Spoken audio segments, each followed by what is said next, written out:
Você está assistindo Marta Maria, a Boa Parte do Dia podcast, em colaboração com a Central das Escrituras. Venha conosco e sinta-se parte dessa conversa. Olá, bem-vindos a mais um episódio de Marta Maria. Estamos aqui hoje com um convidado que vocês já conhecem, Lucas Guerreiro, bem-vindo. Tudo bem, obrigado pelo convite. Obrigada a você. É legal que a gente consegue manter você em todos os anos, né? Então vamos continuar isso aí. Estamos hoje estudando Doutrina e Convênios 12 a 17, junto com Joseph Smith, História, dos versículos 66 a 75. E o tema é A Vós, Meus Conservos. Então todo mundo aqui já conhece o Lucas, acho que nem precisa de introdução, né? Se você não conhece, o Lucas ele é diretor da Central das Escrituras no Brasil. E que mais? Você teve o advogado. Está estudando o que agora? Eu estou estudando inteligência artificial, fazendo uma pós aí em inteligência artificial para tentar juntar isso com o direito. Uhum. Que legal, perfeito. Porque tem realmente, a cada novidade você precisa estar mais a par de Lucas, tudo, onde né? que você serviu a missão mesmo? Curitiba. Não. Você é de São Paulo, São Paulo, capital. de Santana. Zona Norte, exato. Legal. Muito bom, bem-vindo. Obrigado. Então, hoje a gente vai falar um pouquinho sobre a história de Joseph Knight, que foi uma peça aí bem fundamental para ajudar Joseph, além dos, né, assim, a gente fala peça fundamental, a gente está falando já há 3 episódios, né, de Oliver Cowdery, mas Joseph Knight ajudou muito na questão monetária, na questão de realmente apoiar o trabalho, né. Então, a gente vai aprender um pouco mais sobre a história dele. Eles moravam em Colesville, Nova York, que era perto da onde Joseph estava trabalhando, para Josiah Stall, o nome da pessoa para quem ele trabalhava. Então, durante esse tempo também foi o tempo que ele começou a namorar com a Emma, que ele começou a correr atrás da Emma Hale. Tem uma citação aqui do Joseph Knight Jr., que ele lembrou, meu pai, ele contratava muitas pessoas. Em 1826, ele contratou Joseph Smith. Joseph e eu trabalhamos e dormimos juntos. Meu pai falou que Joseph foi a melhor mão, né, em termos de trabalho, que ele já contratou. Nós encontramos nele um garoto da verdade. Ele tinha mais ou menos 21 anos de idade. Então imagina, 21 anos de idade, eles já sentiam que ele era uma pessoa de valor, uma pessoa, né, achei interessante esse termo. Nós o sentimos que ele era uma pessoa da verdade. E ele era a melhor pessoa ali que trabalhava para eles, né? Então dá pra gente ver também que o profeta ele era alguém esforçado. Por ele ter esse chamado de profeta, ele não deixava as coisas ao léu. Ele corria atrás das coisas que ele precisava, ele corria atrás do sustento dele. Enquanto ele tinha que traduzir o livro de Mórmon, enquanto ele tinha que achar alguém para ajudá-lo. Então ele para tudo, eu penso que ele tentava achar um equilíbrio, né, entre as coisas do Senhor e as coisas que ele precisava monetariamente, ele precisava, né, de sustento. E aí, então, por ele ficar na casa dos Knights, ele acabou conhecendo bastante a família Knight e se tornou mais íntimo deles, né? Ele acabou contando sobre a visão, contando sobre que um personagem apareceu para ele, contando sobre as placas de ouro que tinham sido enterradas e que se ele seguisse a direção, ele poderia, que o anjo mandou, ele conseguiria pegar as placas. E ele continuou, nos foi contado isso em segredo. Meus outros 2 irmãos não acreditaram nessas coisas. Meu pai e eu acreditamos em cada palavra que ele nos contou. E eu penso que fomos os primeiros, depois da família do pai dele. Então, né, eles foram da primeira família aí a conhecer um pouco mais sobre as placas de ouro. Isso me lembra, né, muitas histórias de conversão quando o evangelho é pregado para as famílias. E parece que às vezes só 1 ou 2 que acreditam, que veem, né? E a gente pensa que essas pessoas elas estão preparadas, né, para aceitar o coração aberto, para receber, né, não sei, me lembrou muito isso, assim, né, que eles falam, os meus irmãos, né, assim, o meu sonho é que toda a minha família fosse da igreja. Infelizmente não é, a gente tem que respeitar o arbítrio de cada um, né. Mas que precioso que é para quem acredita, né? Acredita em cada palavra, já sentiu a luz, já teve esse espírito. Então, a gente vê, né, que o evangelho realmente é para aqueles que estão buscando com o coração aberto. E esse capítulo, essas sessões que a gente está estudando, fala de praticamente 3 anjos aí, né, aparecendo para Joseph, no sentido literal e figurativo, né? Então, o Knight e a esposa deles eram 2 anjos na vida de Joseph, que ajudaram a apoiá-lo. Compraram papel para ele, né, para traduzir, Isso. fizeram... E papel era muito caro naquela época. Hoje a gente, né, a gente rasga, a gente joga fora e com tanta facilidade, né? Assim, a gente utiliza pra caramba. E naquela época era caro, a tinta era cara. E Os recursos, né, que ele precisava exercer a obra, e o Senhor preparou essas pessoas boas que já se converteram no Evangelho, já se dispuseram a ajudar, né? Então, é um exemplo para nós, né, e para os membros que já chegam, já querem fazer as coisas, já ajudam, o que posso fazer, né? É muito legal isso, é um exemplo. Então, eu só queria continuar lendo para vocês aqui a introdução do Vem Segue-me, que eu acho legal esse texto que eles colocaram ali. A maioria das pessoas no mundo provavelmente nunca ouviu falar de Harmony, Pensilvânia. O Senhor muitas vezes escolhe lugares humildes para realizar as coisas mais significativas de seu reino. Em uma área arborizada perto de Harmony, em 15 de maio de 1829, João Batista apareceu a Joseph Smith e Oliver Cowdery. Ele impôs as mãos sobre a cabeça deles e lhes conferiu o sacerdócio arônico, chamando-os de meus conservos. João Batista era o servo de confiança de Deus que batizou o Salvador e preparou o caminho para a sua vinda. Para aqueles 2 jovens de 20 e poucos anos, a experiência de ser chamados de conservos de João deve tê-los feito sentir humildes ou até impressionados. Naquela época, Joseph e Oliver Cowdery eram relativamente desconhecidos, assim como a própria cidade de Harmony.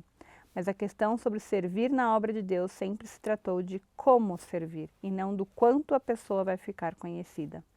Por mais que sua contribuição pareça pequena ou passe despercebida, você também é conservo na obra grande e maravilhosa do Senhor.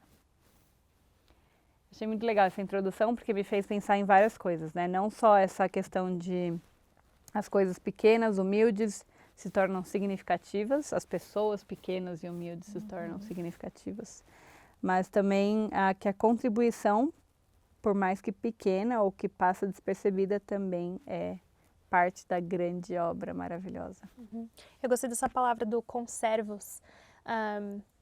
Eu olhei aqui no dicionário e daí significa ser um servo junto com os outros, né? Me lembra em inglês que a gente tem o CO, co-host. Você é o host do podcast junto com outra pessoa. Então, de ouvir João Batista falar para eles que ele são os meus conservos, tipo, a gente tá junto nessa, somos servos juntos do próprio João Batista. Nossa, eu me senti tão assim, tipo... Não bom o suficiente. Não sem valor, não bom o suficiente. O próprio João Batista tá falando que eu tô nessa junto com ele, que a gente tem estamos no mesmo nível. Ana, você tem. Não sei, de João Batista eu não sei.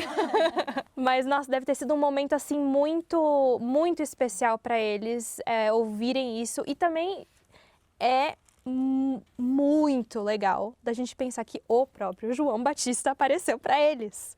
Não tem nenhuma outra religião, história que tem isso, né? Que o próprio João Batista, o próprio Pedro, Tiago e João apareceram e... Mas eu tô no mesmo sentimento. Quando Oliver Cowdery, que estava junto com o Joseph na ocasião, a gente vai estudar a Doutrina e Convênios 13, quando esse anjo aparece e diz, ó vós meus conservos, ele escreve, né, e Oliver depois vai se tornar um advogado, ele escreve muito bem, e a gente pode ler isso quando termina a Pérola de Grande Valor de Joseph Smith História, tem um apêndice com as palavras de Oliver, e ele diz assim, o Senhor... grande misericórdia e sempre disposto a atender a oração constante e humilde, depois que o havíamos invocado fervorosamente, afastado das habitações dos homens, condescendeu em manifestar-nos a sua vontade. Repetidamente, como se fora no meio da eternidade, a voz do Redentor manifestou-nos paz. Então também teve a voz de Jesus Cristo vindo para eles antes da aparição de João Batista. E aí ele diz, ao mesmo tempo o véu abriu-se e um anjo de Deus desceu, revestido de glória, e transmitiu a esperada mensagem e as chaves do evangelho do arrependimento. Que alegria, que admiração, que assombro! enquanto o mundo se encontrava atormentado, confundido, enquanto milhões andavam às apalpedá-las como cegos procurando a parede, enquanto todos os homens mergulhavam na incerteza, como uma massa em geral, nossos olhos viram, nossos ouvidos ouviram, como no fulgor do dia, sim, mais ainda, acima do resplendor do sol da primavera. E aí, ele diz o seguinte: então sua voz, ainda que humilde, penetrou até o âmago, e suas palavras, sou vosso conservo, desvaneceu todo o temor. Então, é glorioso, imagina um anjo aparecendo, né? O poder e a glória, porque João Batista, ele tinha sido decapitado, ele tinha sofrido muito na prisão, né? Mas agora era um ser glorioso, ressurreto e poderoso.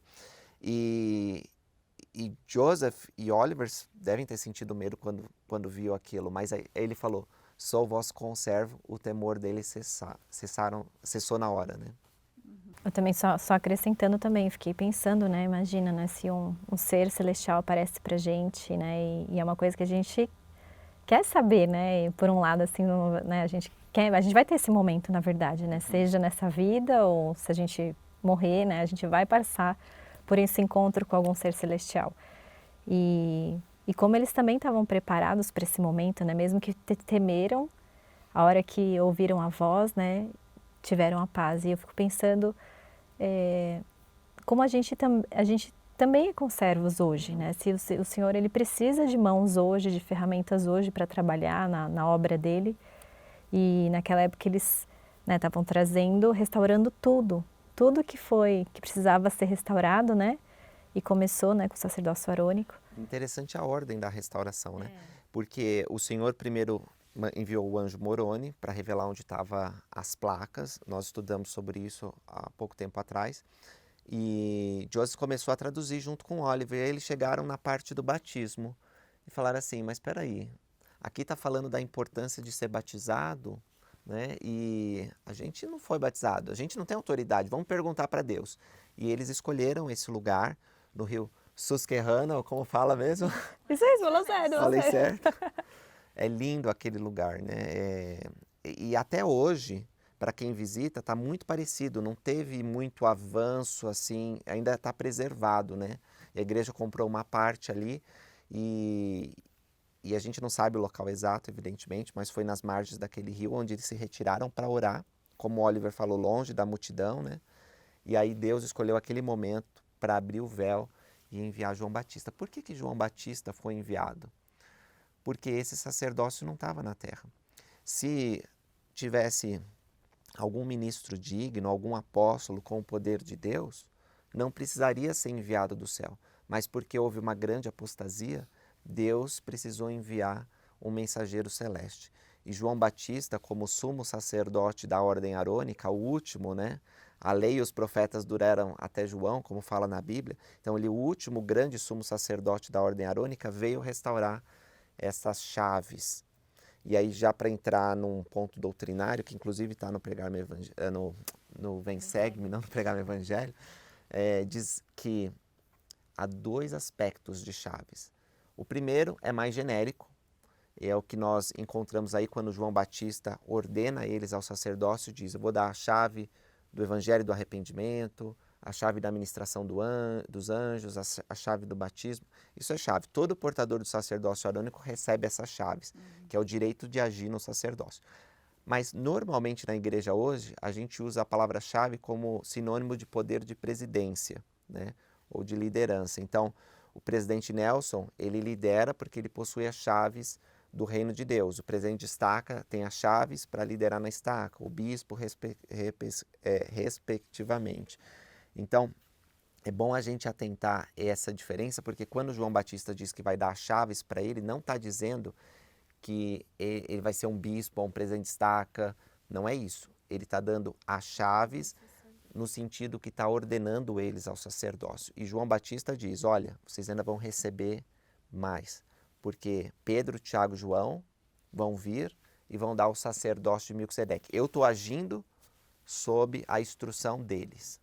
Curioso que até a linha do sacerdócio, ela tem uma preparação para algo maior, né? E na igreja tudo é assim, uma preparação para algo maior. E Lucas, tenho duas perguntas para você. Por que você acha que essas aparições sempre teve muito contato com a natureza, né? Sempre iam no rio ou no bosque. O que a gente pode aprender assim com isso? E em segundo lugar, esse sacerdócio, né? Por que você acha assim que precisava ser? Você falou que não tinha na Terra, assim, mas quais são as bênçãos que isso seria de super importância para a expansão da igreja? Muito boa pergunta. E eu não tenho certeza por que Deus escolheu aparecer às margens do rio. Mas tem alguns fatos que as escrituras e os profetas atuais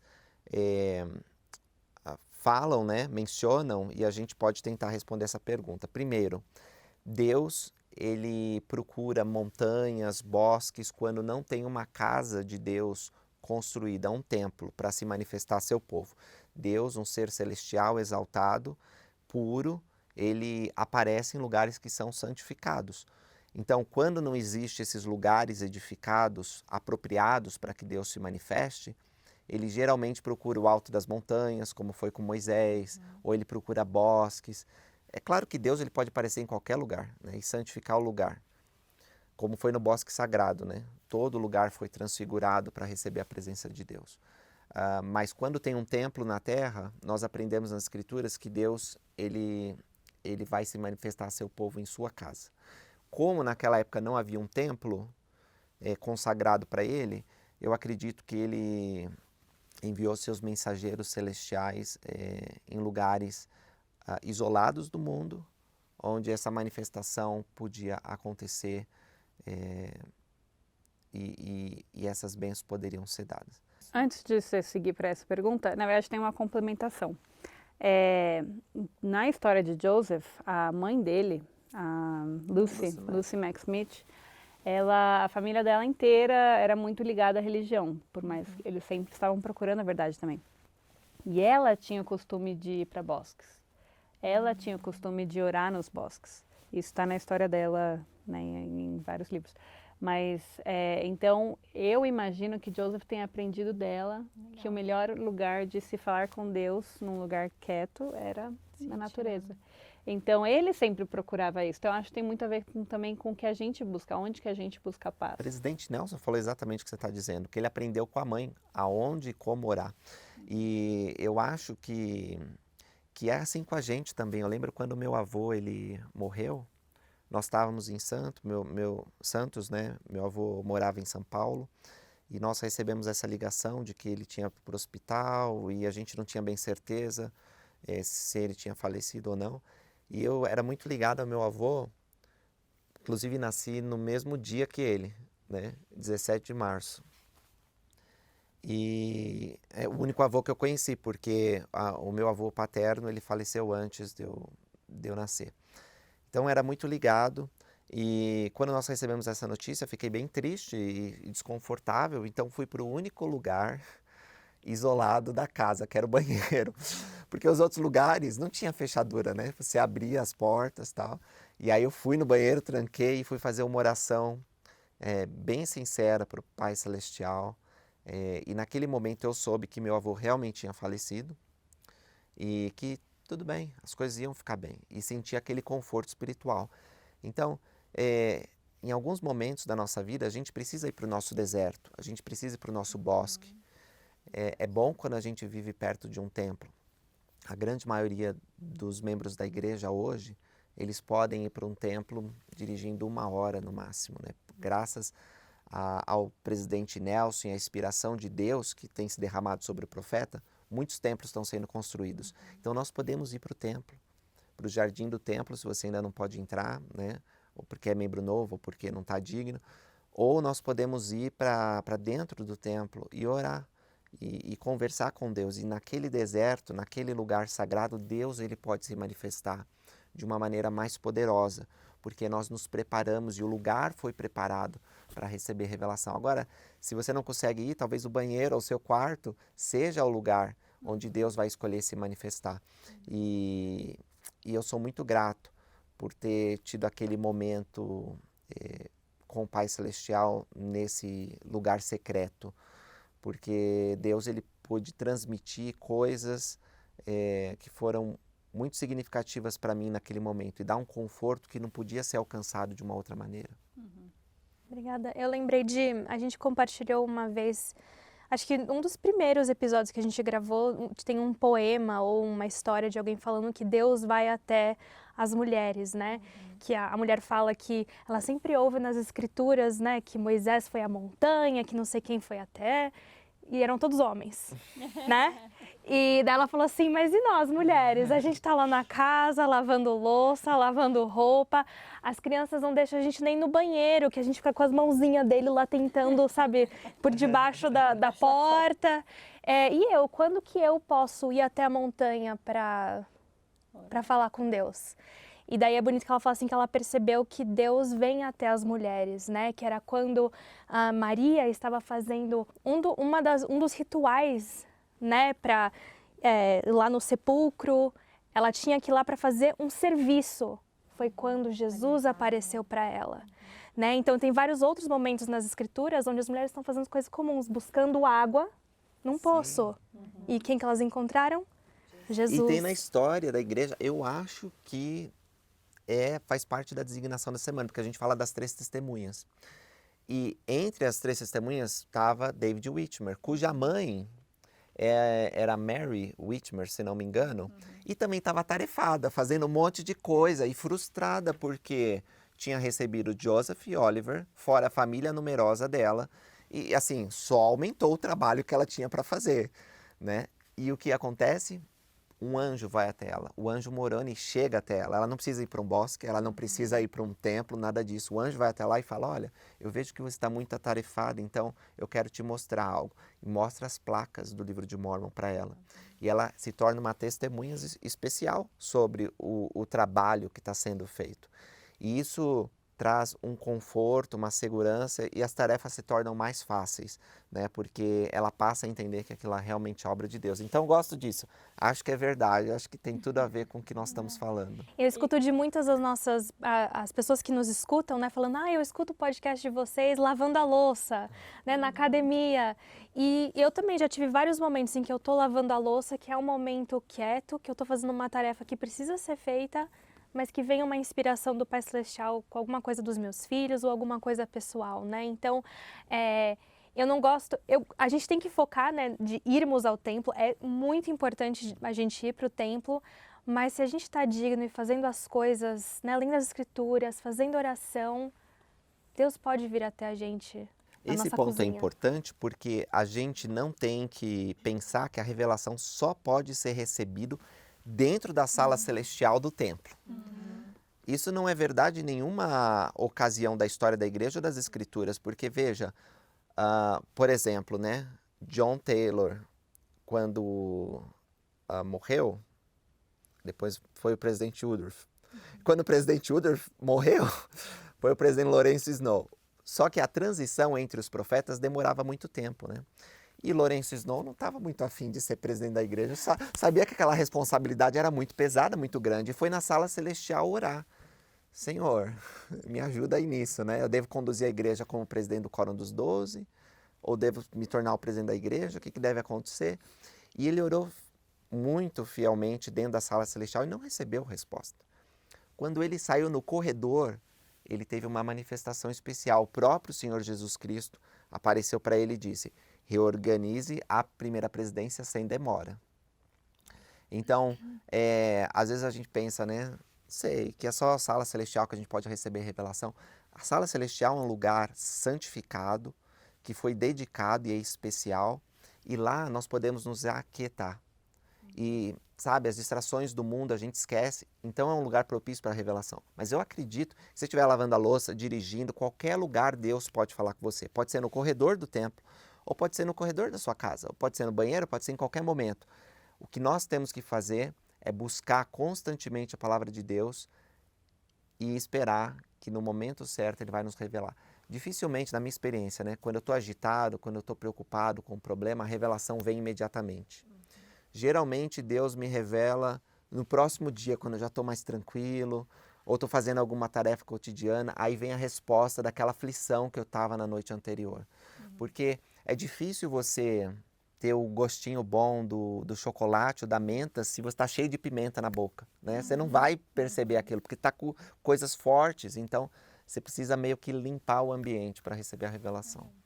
E tem um post que a Laís compartilhou com o nosso grupo, que fala sobre o nome Emanuel. Emanuel é o quê?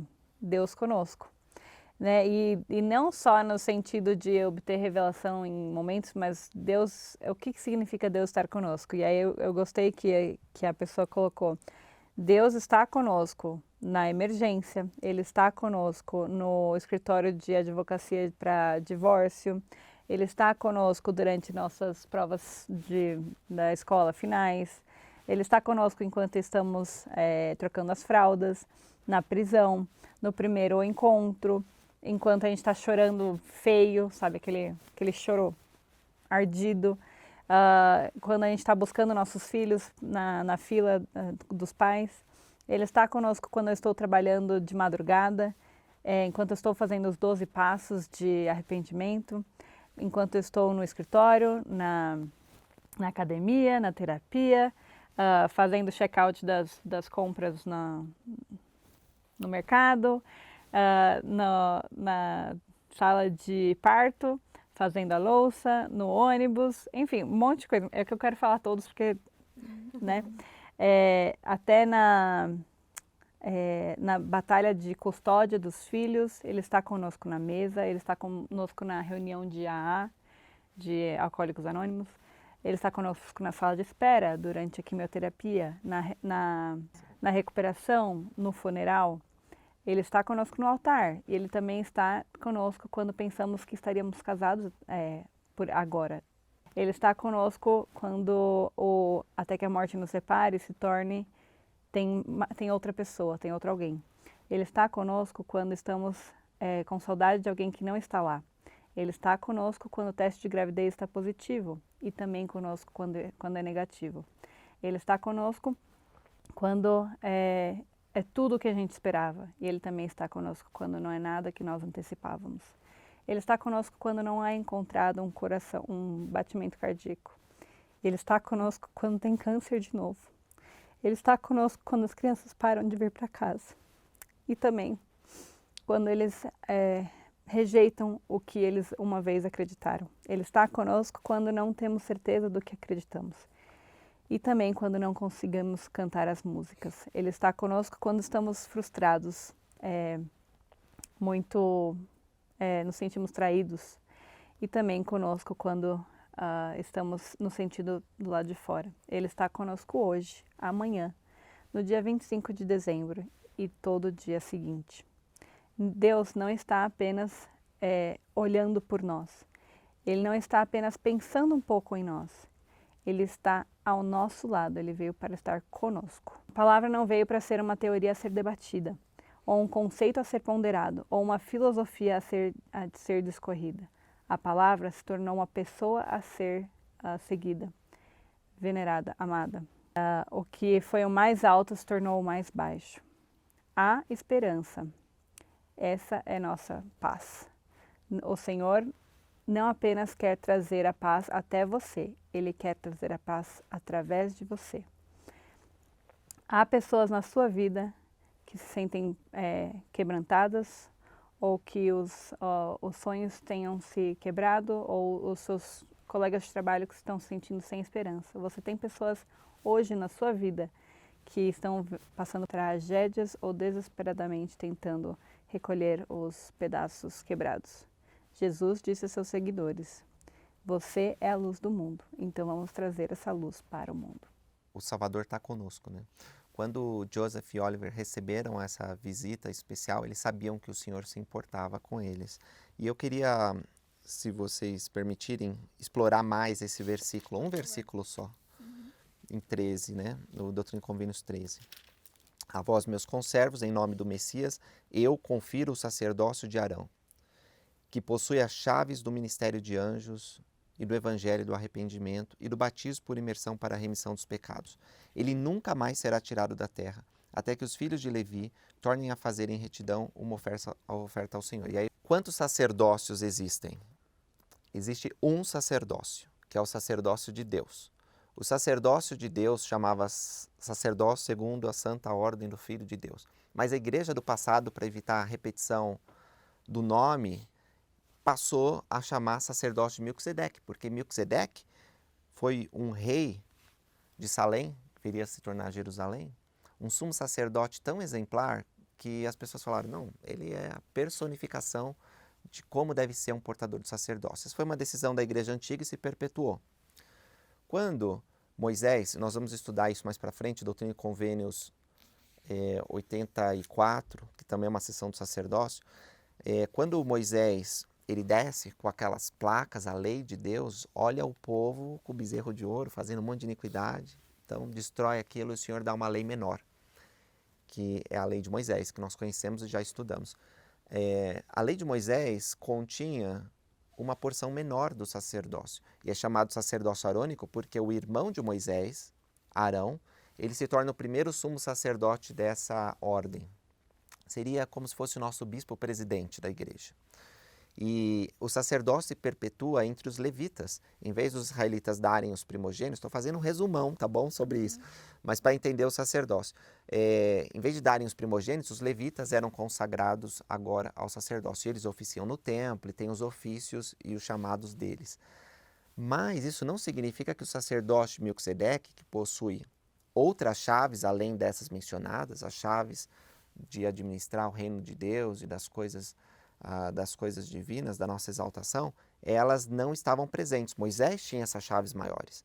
E os profetas depois de Moisés, Josué, Elias, Isaías, todos oficiavam pelo sacerdócio maior, o sacerdócio de Melquisedeque.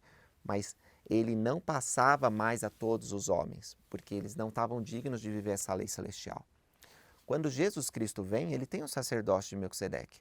É por isso que João Batista diz, eu não sou nem digno de desamar o seu cardaço, porque você tem um sacerdócio que é muito maior, eu não sou digno de te batizar.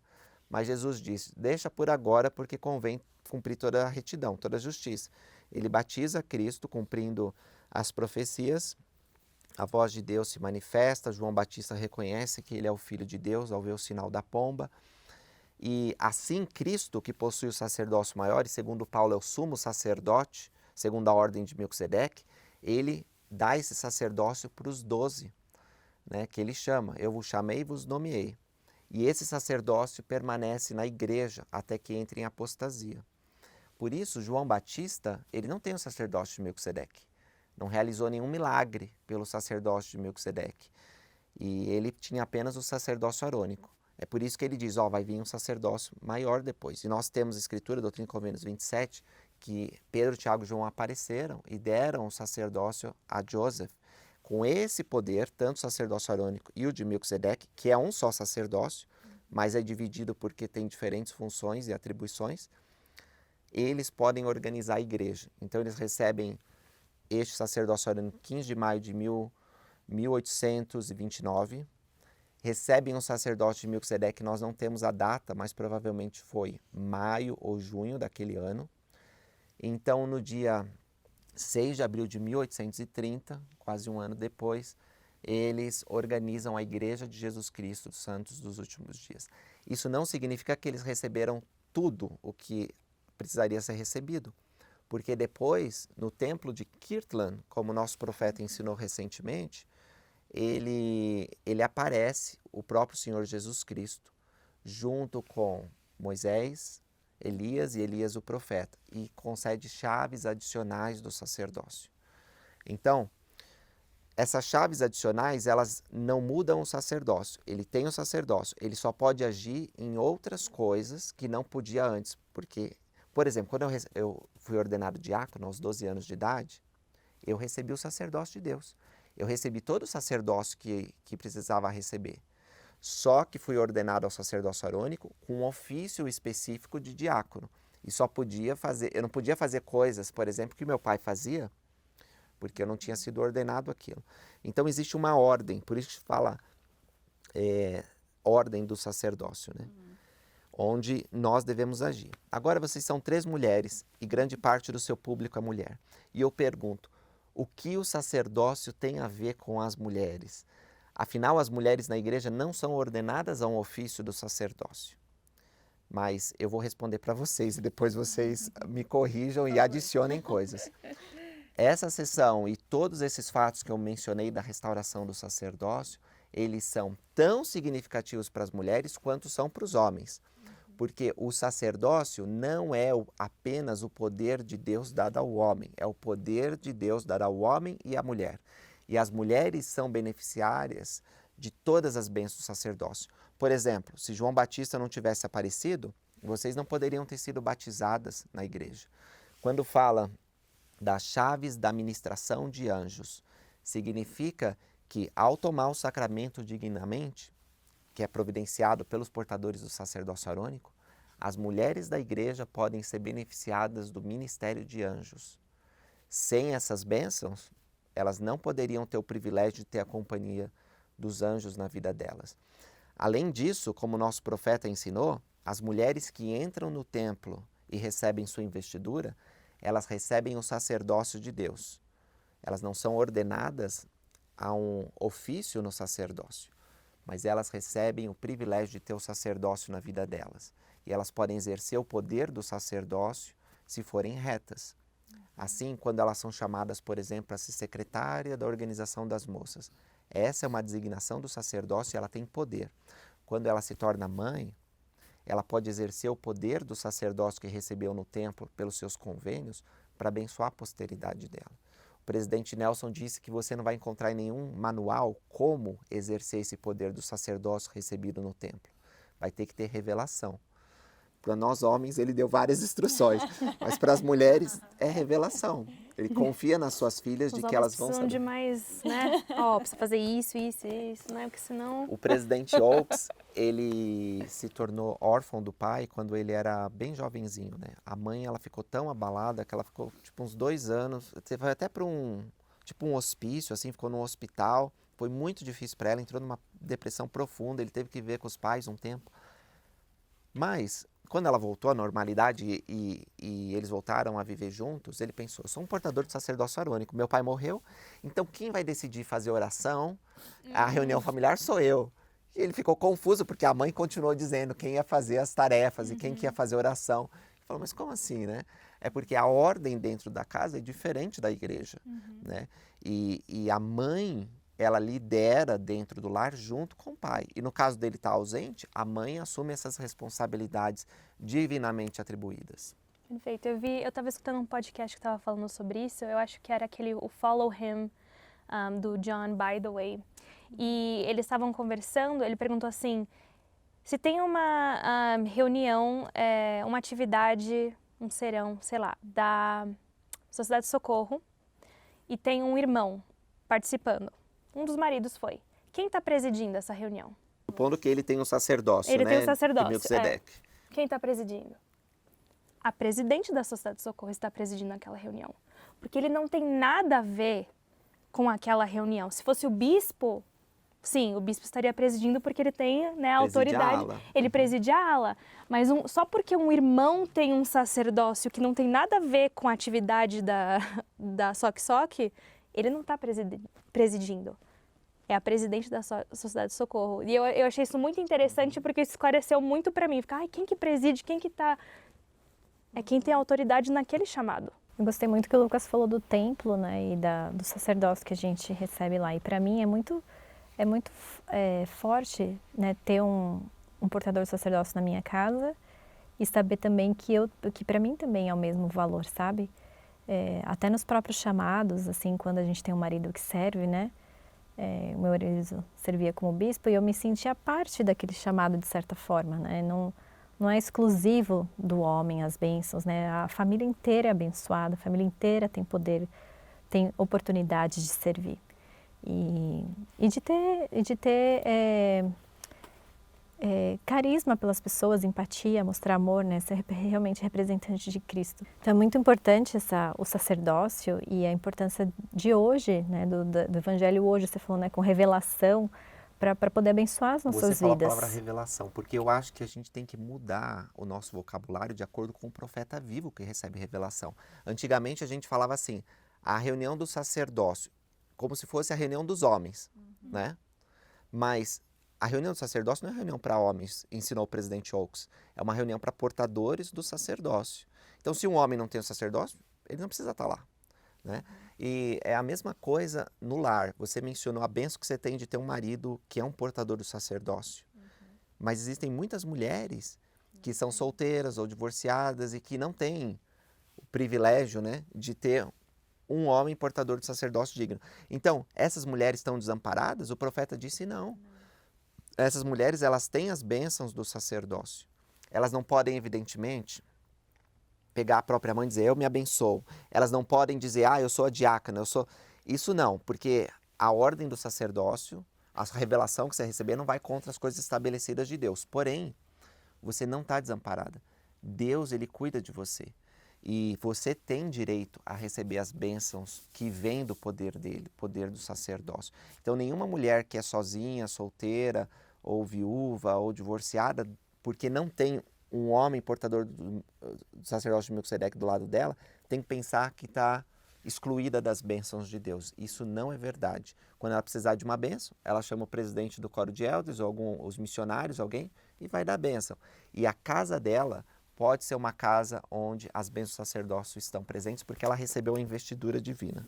Ótimo, Lucas. Eu gosto muito desse assunto, na verdade até um pouco polêmico, porque muitas pessoas pensam, né, que a igreja é só Machista. homens e não sei o quê, e é importante, né, trazer esse ponto que as mulheres têm essa sensibilidade, têm mais do que isso, esse poder. Né? A gente tem essa conexão, essa divindade que você até leu um tempo atrás, que está dentro do ser humano, né, essa divindade do Senhor. E as mulheres têm isso muito forte. Né?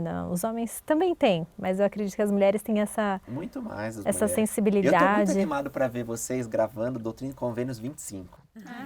Eu quero ver porque é onde o Senhor revela, dando um spoiler, para Emma Smith, a esposa do profeta, sobre o chamado e a ordenação dela. Né? A palavra ordenação talvez ali a gente não tenha o mesmo sentido hoje em dia, mas deixa muito claro que ela recebeu privilégios, bênçãos, e não era apenas por ser a esposa do profeta, mas o Senhor fala que ela é uma mulher eleita, e aquela escritura se aplica a todas as mulheres.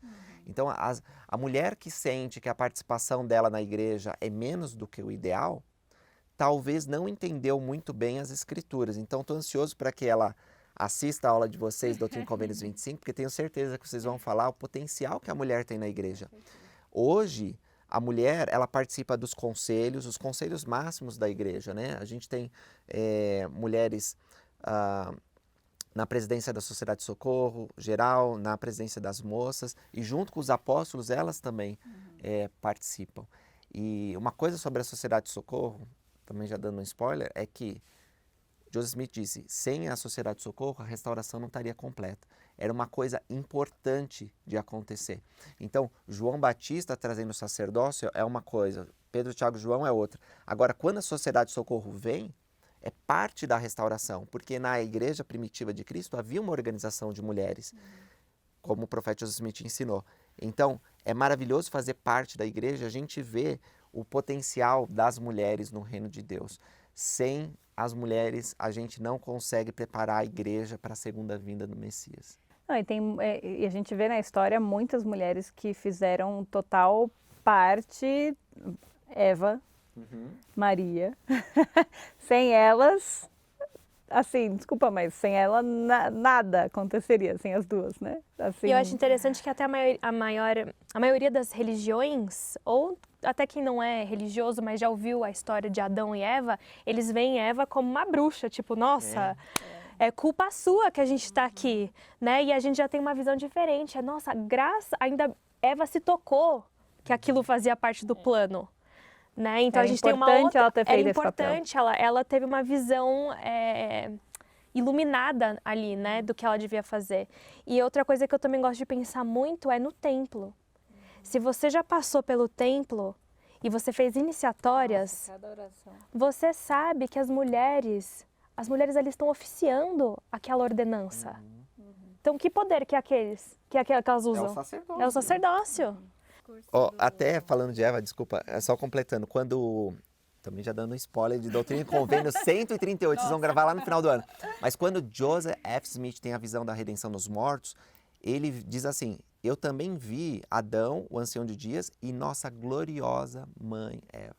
Gloriosa mãe Eva, porque ela fez uma escolha super importante. Aliás, eu estava até conversando com uma amiga, se me permite, que como Satanás odeia a mulher.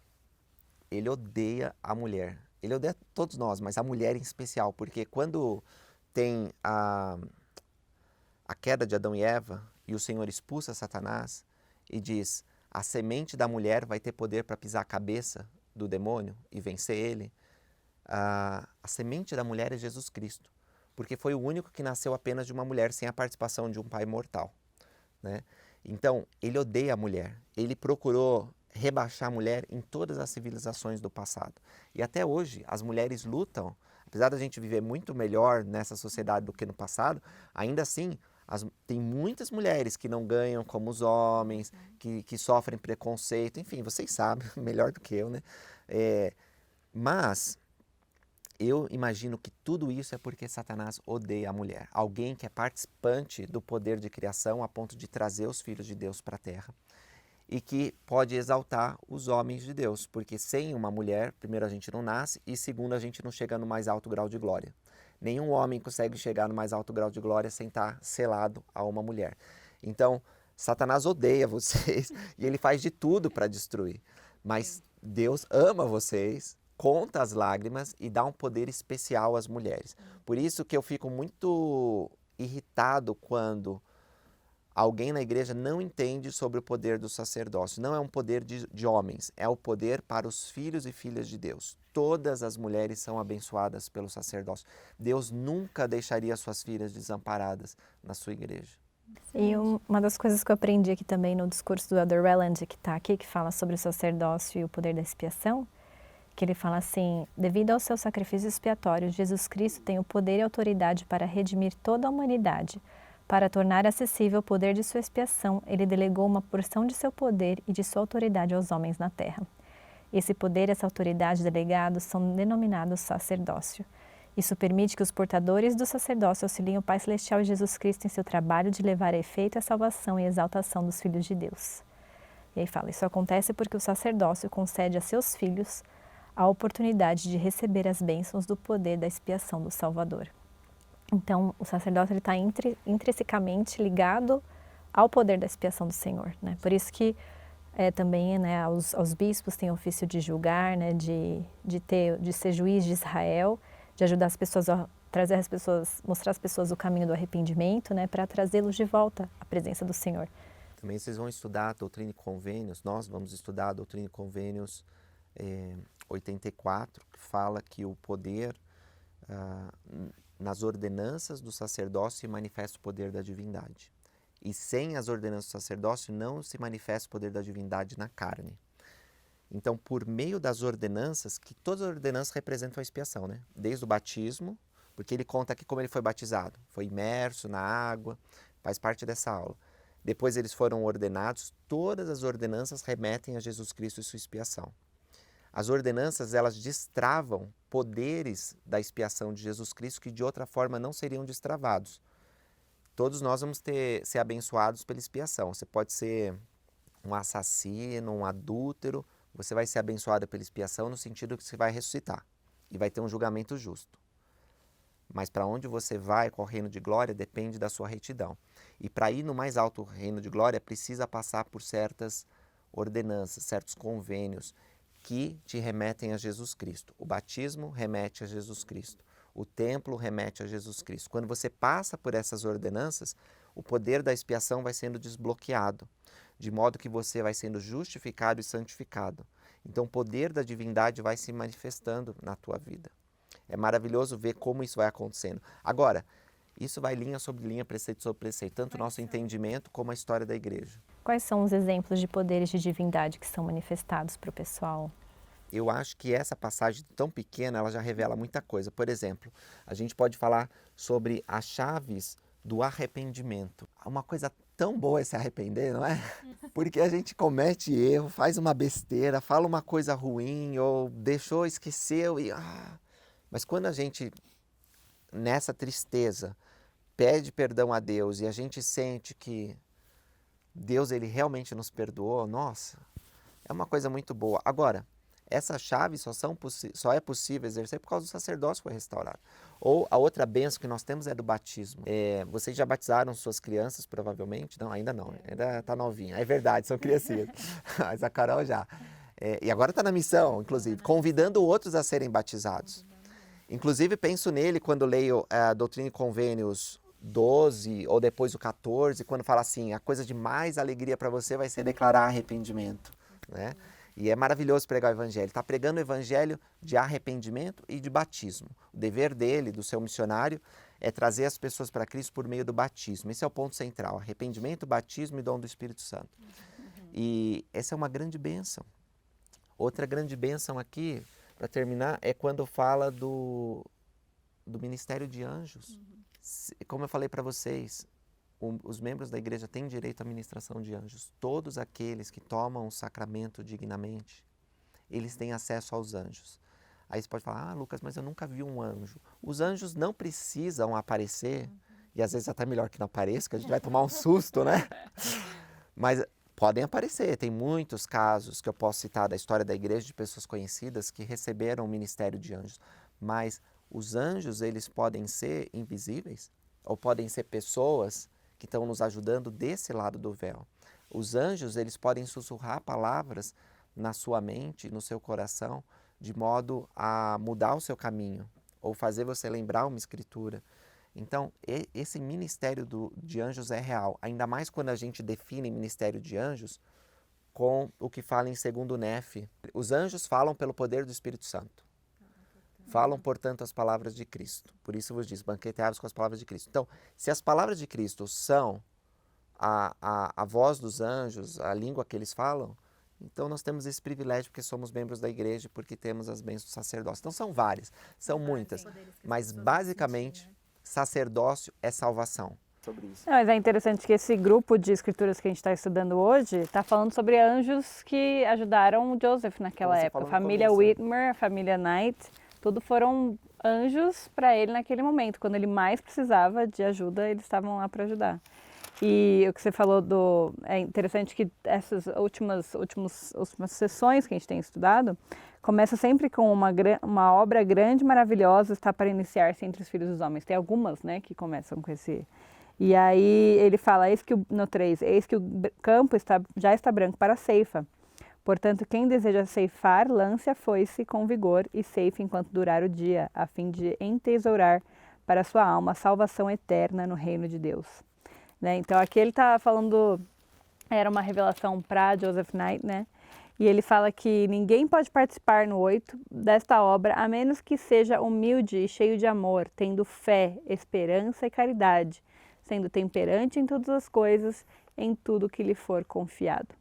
Né? Então, a gente precisa desenvolver os atributos de Cristo aqui para a gente conseguir realmente participar mais da obra de Deus, né? E é interessante que todo o Vem e Segue-me está mais relacionado ao sacerdócio em si, mas aí tem essas sessões à parte, que fazem parte desse grupo de escrituras que a gente está estudando, que ajudaram Joseph a conseguir receber essa revelação, a conseguir continuar traduzindo. E eu queria ler em Joseph Smith História 1:73, que você tinha comentado sobre de abrir a mente, né, que o sacerdócio ele abre a mente também. No 73, ele fala sobre o acontecimento em si, né, que eles saíram da água e depois de terem sido batizados, receberam as bênçãos do Pai Celestial. E aí ele fala que tão logo que ele foi batizado por Oliver Cowdery, ele também recebeu o espírito de profecia e profetizei sobre a edificação desta igreja e muitas outras coisas ligadas à igreja e a esta geração dos filhos dos homens. Estávamos cheios do Espírito Santo e regozijamo-nos no Deus de nossa salvação. Aí no 74. Estando então nossa mente iluminada, as Escrituras começaram a abrir-se ao nosso entendimento, e o verdadeiro significado e intenção de suas passagens mais misteriosas revelaram-se a nós de uma forma que jamais havíamos conseguido antes e que sequer imaginávamos. Entre mentes, fomos forçados a guardar segredos sobre as circunstâncias em que havíamos recebido sacerdócio e sido batizados, devido ao espírito de perseguição que já se havia manifestado nas redondezas. E aí ele conta, né, que a família de Emma A família do meu sogro, sob divina providência, se tornara muito minha amiga e era contrária às turbas. Então eles ajudaram a apaziguar para que as Põe pessoas... divina providência nisso, porque no começo não era assim não, hein? Joseph teve até que fugir para casar com Emma, porque o sogrão não gostava dele não. Mas muita gente ameaçava espancá-los, né? Então é interessante que aí, mas eu gostei muito dessa parte que fala que assim que ele foi batizado, ele recebeu muito mais, né? Ele recebeu muito mais, ele recebeu a profecia e Recebeu o Espírito Santo. Como é Exato. que pode? O dom da profecia. Se Pedro, Tiago e João não tinham aparecido e concedido o sacerdócio de Melquisedeque, que tem as chaves para conceder o dom do Espírito Santo. É a mesma coisa que nós vemos no Novo Testamento com Cornélio, é o nome dele? Que é o seguinte, Cornélio, ele recebe o Espírito Santo e então Pedro vai lá, ensina ele, batiza e confirma ele, membro da igreja. Porque Joseph Smith ensinou, nós podemos receber o poder do Espírito Santo antes do nosso batismo, mas nós não podemos manter esse poder constantemente na nossa vida, a menos que tenhamos o dom do Espírito Santo. Um pesquisador, ele sabe que a igreja é verdadeira, porque os missionários estão ensinando a coisa de maior valor para eles, que é declarar arrependimento, e a pessoa que tem a luz de Cristo sente o Espírito Santo trabalhando. Então ele vem e toca. Esse é o poder do Espírito Santo, o poder que fez eles profetizarem até. Mas esse poder não permaneceu neles. Eles tiveram que receber o sacerdócio de Melquisedeque, ordenar um ao outro, e então conceder o dom do Espírito Santo. E a mesma coisa na nossa vida. Se a gente quiser manter o Espírito Santo, precisa ter o dom do Espírito Santo. Eu abri aqui em Joseph Smith História, esse versículo estava lendo, Lei, daí tem um asterisco aqui e ele tem uma citação de Oliver Cowdery desse momento e eu achei tão bonito. Ele falou assim, esses foram dias inolvidáveis. Ouvir o som de uma voz ditada pela inspiração do céu despertou neste peito uma profunda gratidão. Dia após dia, continuei ininterruptamente a escrever o que lhe saía da boca, enquanto ele traduzia a história ou relato chamado O Livro de Mormon, com Urim e Tumim, ou como teriam dito os nefitas, intérpretes. Então eu fico pensando assim, você falou, né, das perseguições que eles passaram, mas ele deve ter sempre tentado lembrar dessa incrível experiência que ele falou, né, despertou nesse peito uma profunda gratidão. Imagina, eu acho que foi o que segurou tanto ele quanto Joseph a perseverar tudo aquilo que eles passaram. Quantas visitas de anjos eles tiveram, foram ministrados por anjos. E são essas lembranças, a gratidão dessas memórias que deram poder para eles continuarem seguindo nessa obra. Nelson dá um discurso sobre os momentums, né? Sobre isso, que a gente pode ter isso. E a gente, esse calor que a gente sente quando é ensinado pelos missionários, ou num acampamento, né, num fogo de testemunho, ou numa reunião sacramental. O ímpeto. Ímpeto, que dá um... Vamos lá. É o ímpeto espiritual. Então a gente precisa se lembrar constantemente disso para nos ajudar a dar força quando a gente pode desanimar, né? Que o Senhor já proveu, já nos tirou das amarguras. Eu gostei muito que o Lucas falou também sobre que a língua dos anjos é a língua do Salvador. Eu lembro que eu comecei a ler o livro do Augusto Cury, que fala Jesus, o maior psicólogo que já existiu, né? Uhum. E também li mais um outro, e eu não sei qual dos dois agora, que ele fala que ele era um anticristo, né? Ele não acreditava em Cristo. O autor do livro? O autor do livro. E aí ele quis escrever sobre a vida de Cristo, porque para entender a psicologia de Cristo, mas quem é esse Cristo que todo mundo fala?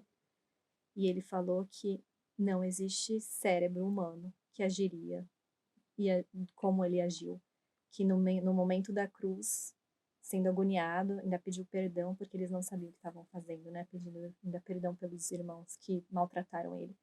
E ele falou assim, isso não existe, né? Então, e aí ele entendeu quem era o Cristo, ele sentiu, né? E hoje ele é cristão. Então, olha o poder, né, que Cristo tem. E esse viver no patamar superior, né, essa segunda milha que Cristo fala, realmente é a língua dos anjos. Imagina viver num lar desse, celestial, né, que é o que a gente quer, né, que é o que a gente anseia por isso, todo momento na nossa exaltação, viver com pessoas assim, nesse tipo de linguajar, né, que é sempre o teu bem, que né, te dá outra face, né? Tudo que Cristo pregou é a língua dos anjos. Adorei, Lucas. Muito Muito obrigada. bom. Acho que eu só queria falar mais uma coisa, se vocês permitirem, nesse episódio, que é Doutrina e Convênios 15, 4 a 6, que se repete outras vezes, né? Até se você tirou bênção patriarcal com o mesmo patriarca, um membro da sua família tirou, até você pensar, ai, copiou e colou aqui. Tem alguns padrões que são os mesmos, né? Eu sei que os meus irmãos, 3 de meus irmãos tiraram com o mesmo patriarca. E dá para ver alguns padrões ali, mas é uma revelação personalizada, né, ainda assim. E aqui o Senhor, ele usou o mesmo padrão para falar com os irmãos, né, Whitmer, mas ainda assim era personalizada para eles e serve para nós. Diz assim: muitas vezes desejaste saber de mim o que seria de maior valor para ti. Eis que abençoado és por isso e por teres declarado minhas palavras, que te dei de acordo com os meus mandamentos. E agora eis que te digo que a coisa de maior valor para ti será declarar arrependimento a esse povo, a fim de trazeres almas a mim e descansares com elas no reino de meu Pai. Amém. O que eu queria enfatizar é clamar arrependimento. Eu não imagino que a gente deva chegar no metrô, na rua, e abrir assim: ei, vocês estão errados, se arrependa, Cristo está voltando, e fazer assim uma cena, né? Pode ser até que em algumas circunstâncias isso funcione, mas a grande maioria das situações isso não Quem vai. vai olhar e vai Vai sair pensar que você é andando. doido, né? Clamar arrependimento ensina ou pregar no evangelho é convidar as pessoas a mudarem a vida delas. Então, para cumprirmos esse mandamento de clamar arrependimento, nós podemos fazer convites gentios e bondosos para as pessoas mudarem. Dentro do lar, as mães acho que entendem isso melhor, né? Filho, vai arrumar tua cama, ou filho, não xinga, pede desculpa por você fez isso. Então vocês vão refinando e vão ajudando eles a se arrependerem, a melhorarem. No nosso ambiente, fora, para os amigos, colegas de trabalho, o nosso exemplo pode chamar eles ao arrependimento, né? Quando, por exemplo, você não ri de uma piada suja, isso pode chamar a atenção deles e falar: nossa, por que a pessoa não riu, né? Então, isso constrange eles, de modo que vai levar eles a mudar. E podem até perguntar para você: por que você não ri de piada suja? O que acontece? E você pode pregar o evangelho. Às vezes, nós vamos ter que falar alguma coisa, mas quando a gente falar, a gente tem que procurar seguir o exemplo de Jesus Cristo. E não falar querendo provar que a gente está certo, ou jogando na cara, impondo. Tem que falar com amor, né? E o Espírito vai te ajudar a saber as circunstâncias. Mas eu só queria enfatizar isso, que chamar o arrependimento não significa necessariamente você ir lá e ficar gritando: arrependei-vos, arrependei-vos. Mas pode significar um convite terno para que a pessoa mude a vida dela e se aproxime de Jesus Cristo. Mas só queria enfatizar para quem está só ouvindo e não está acompanhando com as escrituras, no carro, que a sessão 15 é exatamente igual à sessão 16, né? Então, por isso que você comentou sobre ser igual, às vezes, algumas coisas na bênção patriarcal, mas ainda assim ela é específica, né? Gostei disso. E eles estavam meio que em preparação ali, né, na sessão 17, né, foi logo antes deles terem visto as placas gravadas, né, que continham o registro do livro de Mormon. Então, eles estavam ali se preparando para ver pessoalmente. Então, é muito legal esses capítulos. Queria poder focar mais em cada capítulos não, sessões, queria poder focar mais em cada uma delas, mas hoje o foco principal aqui é o sacerdócio. E ficamos muito felizes de ter você, Lucas, ajudando a gente a entender um pouco mais desse sacerdócio que a gente também faz parte. E é interessante que a gente falou bastante sobre mulheres, né, num tema de sacerdócio, né? Acho que não é o comum, mas... Não é o comum, mas como eu falei, é o que o profeta tem ensinado, que o sacerdócio é para mulheres e homens. Os homens são ordenados a um ofício dentro do sacerdócio pelas razões que Deus determinou e nós não conhecemos completamente. Mas as bênçãos do sacerdócio é para homens e mulheres, então não pode chegar, e eu estou repetindo, né? Mas não pode chegar uma mulher e dizer: eu não tenho sacerdócio. Isso não é verdade. Ela não é ordenada a um ofício no sacerdócio, mas ela possui as bênçãos do sacerdócio se ela for fiel aos convênios que fez no templo. E é incrível a quantidade de mulheres fortes que nos ensinam, que servem na igreja, que são exemplos para todos nós, né? E eu acho incrível que a gente tem acesso a muitas dessas mulheres, que são às vezes que trabalham fora e às vezes que não trabalham fora, mas que fazem muito e que mostram, né, através do serviço, através da caridade, através dos atributos de Cristo, né? Tão grande era Adão e Eva, era Eva também, nós falamos. Tão grande era Abraão, era Sara.